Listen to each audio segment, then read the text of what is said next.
اللهم صل وسلم وبارك على سيدنا محمد صلاة تنحل بها العقد وتنفرج بها الكروب. صباح الخير او مساء الخير على حسب كل متابعينا ما بيشوفونا. النهارده عامله لكم البالم بتاع الشعر الخشن الجاف الافريقي، حاجه كده. بصوا عظمه، كمان ممكن ندهنه للجلد لان المكون بتاعنا ده بجد سحر. بصوا القوام بتاعه، بصوا كريمي ازاي. ما تقوليش ده كريم انت عاملاه في البيت او بالم عاملاه في البيت، لا ده انت كده. بصوا الكمية كمان. الماسك بتاعنا ده او حمام الكريم حاجة كده كنز للشعر، بيعيد بناء الشعر، بيرطب الشعر، كمان بيعمل على فرد الشعر الجاف الافريقي. بصوا القوام بتاعه كريمي. يلا بقى يا رشا ما ترغيش كتير وادخلي في تفاصيل الوصفة عشان حبايبنا. بس هسيبكم كده مع انترو صغير في القناة، يا رب يعجبكم. ولو عجبكم ما تنسوش الاشتراك في القناة وتفعيل الجرس على الكل عشان يوصل لكم كل فيديو جديد انا بنزله. اول مكون معانا وهو الاساسي زي ما انتوا شايفين كده، ده اسمه صنم الجمل. صنم الجمل ده بيعيد بناء الشعر التالف وبينعم الشعر وبيقوي الشعر وبيعمل على تقوية الشعراية، بس لو استخدمناه بالطريقة الصحيحة. اول خطوة عشان تستفادي من كل الدهون اللي في الصنم ده، لازم تقطعيه قطع صغيرة جدا او تبشريه بالمبشرة عشان ينزل كل العصارة اللي فيه وتقدري تستفادي من كل الدهون دي وما ترميش فيه هالك كتير. دي اول خطوة معانا. انا ببتدي اقطعه معاكم كده، شايفين قطع صغيرة، تقدروا تقطعوه كمان اصغر من كده عشان كل ما بيتقطع قطع صغيرة كل ما بينزل زي ما بيقولوا كده الزبد او الخلاصة اللي في الصنم ده. اولا احنا هنعمل كمية كبيرة لا بأس بيها، وكمان الصنم ده سعره مش غالي زي اللية او السمنة البلدي، فبالتالي هيوفر معاكي كتير. كده احنا قطعناه قطع صغيرة، طبعا تقطعوه اصغر من كده بكتير عشان تقدروا تاخدوا كل الخلاصة اللي فيه. ودي الخطوة الاولى المهم. تاني خطوة بقى هجيب الحلة بتاعتي او اي حاجة انتوا تفضلوها تحطوها على النار بالشكل ده، وهبتدي انزل بالصنم بتاعي، وبعد كده هاخده هرفعه اسيحه على النار. طبعا انا هستغنى عن الخطوة دي، وبعد كده ده بيبقى شكله زي ما انا بوريكم كده بالظبط، زي ما انتوا شايفين بيبقى زي السمن البلدي. وبعد كده هنجيب معلقة من القرفة او الدارسين. طب ليه احنا اخترنا القرفة؟ لان القرفة بتعمل على تنشيط الدم في فروة الراس، يعني بتمد الدم لفروة الراس، فبتنشط بصيلات الدم مع الكريم بتاعنا ده.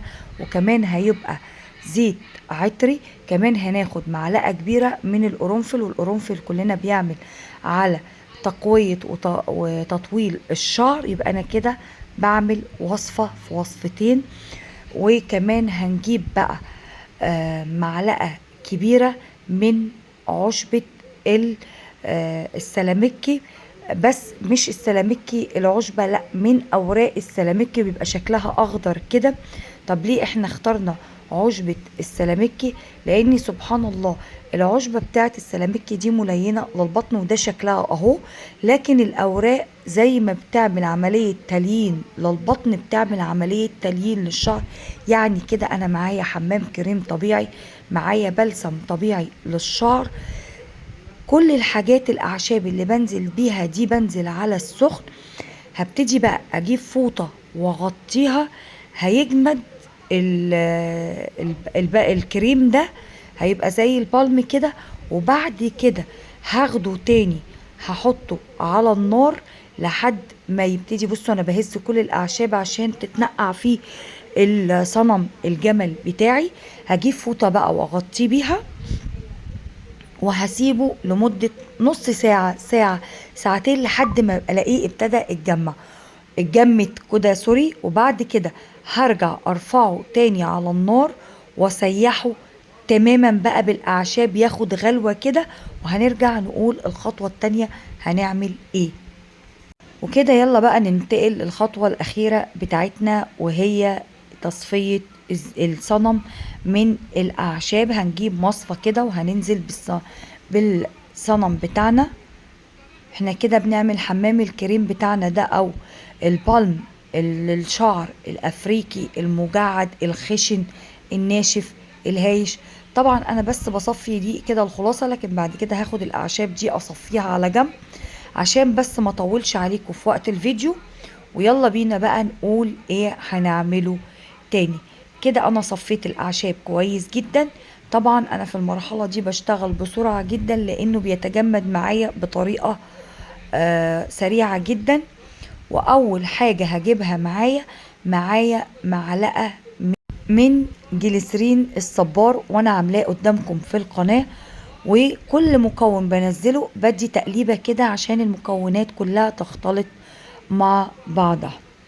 وبعد كده بقلبه كويس، وهنزل معايا معلقة من زيت جوز الهند، وده عشان طبعا يديني ترطيب للشعراية. هنا طبعا انتوا عارفين ان هو بيتجمد، بس انا برضو بحاول انزله على المعلقة لاني سيحته شوية كده. معايا خدت معلقتين من زيت جوز الهند، وبرضو كل مكون بنزل بيه بديله تقليبة كده عشان خاطر تمتزج كل الكريم بالزيوت ويديني نتيجة رائعة. بعد كده كمان معايا معلقة من زيت الترمس المر. طب ليه انا اخترت زيت الترمس المر؟ لانه بيعمل على تطهير وتنظيف فروة الراس، على منع الحكة. فبالتالي لو انا الشعر كمان في حكة او في التهابات في فروة الراس، زيت الترمس بيعمل على ازالة الحكة او يعني تطهير فروة الراس. فبالتالي لو انا مثلا حطيت كمية زيوت تقيلة، بس احنا طبعا بنحط منه كمية قليلة جدا، ممكن بنستخدمه كدهان يومي وممكن بنستخدمه كحمام كريم. تاني خطوة معايا هنا ربع كوباية من زيت الموز، وانا عاملاه معاكم على القناة. طب انا يا رشا ما عنديش زيت موز، ممكن نعمل زيت زيتون، زيت ارجان، زيت جوز هند، يعني الزيوت دي بقى حرية شخصية ليكم. وبديها تقليبة. ممكن برضو نحط كبسولتين لتلاتة فيتامين اي، لكن انا هنا طبعا انا في الزيوت كنت حاطه فيها كبسولات فيتامين اي عشان هنا ما حطيتش، لكن انتوا حطوا كبسولتين او 3 فيتامين اي. وبديله تقليبه وبسيبه يبرد. وكده ده الشكل النهائي بتاعي. بصوا القوام بتاعه بيبقى، بصوا كمان البلم بتاعي سريع الامتصاص. هستخدمه بقى كتسريح يومي كل يوم، باخد منه نقطة قليلة جدا على قد ما تقدروا. او بعمله حمام كريم، ممكن اعمله افككه شوية مثلا في الميكروويف او في الاير فراير واستخدمه دافي. بصوا القوام بتاعه ناعم جدا. صنم الجمل بيعيد بناء الشعراية، بينعم الشعر المجعد الخشن الهايش الافريقي. اتمنى تجربوه، وفي وصفة رخيصة جدا بس فوائدها للشعر كبيرة جدا. هنستخدمه مرتين في الاسبوع كحمام كريم او كيومي دهان يومي. ممكن كمان نستخدمه للجلد، بيرطب الجلد جدا. كمان ممكن نستخدمه على كعب الرجل.